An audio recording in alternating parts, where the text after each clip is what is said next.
اعوذ باللہ من الشیطان الرجیم بسم اللہ الرحمن الرحیم۔ پیارے اسٹوڈنٹس، بہن بھائیو، السلام علیکم۔ اکنامکس فرسٹ ایئر اس کا چوتھا باب ہے اور ہمارے سامنے ہے کوسچن نمبر 26۔ قانون طلب کا اطلاق کن چیزوں پر ہوتا ہے، کن اشیاء چیزوں پر نہیں ہوتا؟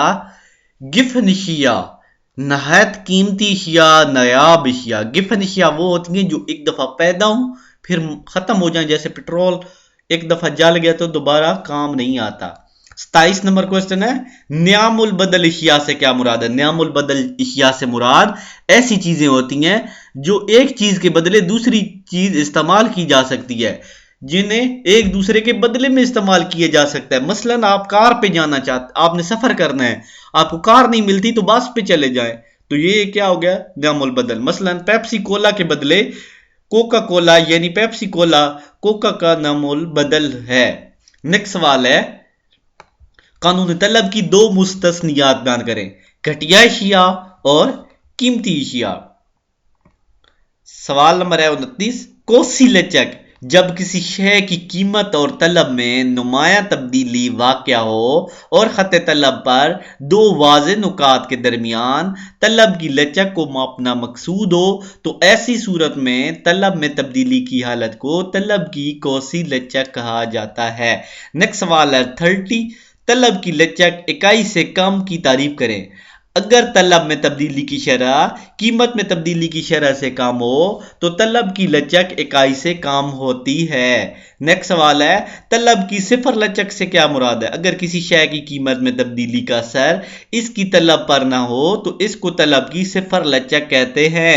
مثلا یومیہ منڈی میں طلب کی لچک صفر ہوتی ہے۔ تکمیل اشیاء کی تعریف کریں۔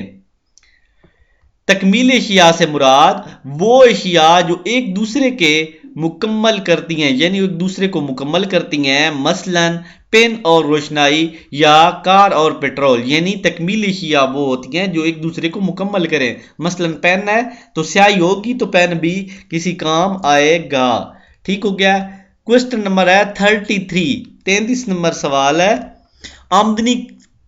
آمدنی لچک سے کیا مراد ہے؟ آمدنی لچک کا فارمولہ لکھیں۔ جب طلب میں تبدیلی صارف کی آمدنی تبدیل ہونے کی وجہ سے ہو تو اسے طلب کی آمدنی لچک کہتے ہیں۔ یہ فارمولہ ہے اس کا۔ ٹھیک ہو گیا۔ متقاطع لچک سے کیا مراد ہے؟ طلب کی متقاطع لچک سے مراد جب کسی شے کی طلب میں تبدیلی کسی دوسری شے کی تبدیلی میں کی وجہ سے ہو، بشرط یہ ہے کہ اس کی اپنی قیمت میں کوئی تبدیلی نہ ہو۔ اس کا فارمولہ یہ ہے، یعنی جب متقاطع لچک ہوتی ہے کہ ایک چیز کی قیمت بڑھ گئی ہے تو دوسری چیز کی بھی قیمت اسی طرح بڑھ جائے، یعنی اگر 7 اپ کی قیمت بڑھ گئی ہے تو ڈیو والی بوتل کی بھی بڑھ گئی ہے، یا پیپسی کی بڑھی ہے تو کوکو کولے کی بھی بڑھ گئی ہے۔ تو یہ نقطی لچک سے کیا مراد ہے؟ نقطی لچک سے مراد جب شے کی قیمت اور طلب میں انتہائی معمولی تبدیلی رونما ہو تو یہ تبدیلی خط طلب پر اتنی قریب ہو کہ ایک ہی نقطہ محسوس ہو۔ اس کا فارمولہ جو ہے یہ ہے۔ ٹھیک ہو گیا۔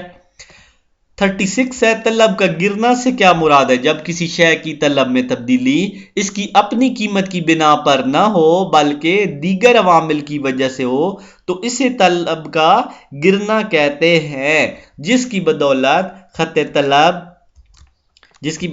خط طلب بائیں منتقل ہوتا ہے۔ کوسچن نمبر ہے 37، طلب کی لچک پر اثر انداز ہونے والے دو عناصر، نعم البدل کی دستیابی، نمبر 2 عرصہ وقت۔ تو یہاں تک میرے خیال میں کافی ہیں، کیونکہ سوال کافی زیادہ ہو جائیں گے اور آپ سے یاد نہیں ہونے، تو آپ کو میں بہترین طریقہ بتاتا ہوں کہ آپ ساتھ ساتھ کیا کریں کہ کاپی پینسل رکھیں اور ان کو باقاعدہ لکھیں۔ جتنا زیادہ لکھیں گے اتنے زیادہ یاد ہوگی، یہ میری گارنٹی ہے۔ جتنا زیادہ لکھو گے ساتھ ساتھ سپیڈ بڑھے گی آپ کی اور آپ کو بہت سارے مسائل سے چھٹکارا ملے گا۔ اس ویڈیو کے ساتھ اجازت چاہوں گا۔ اللہ حافظ۔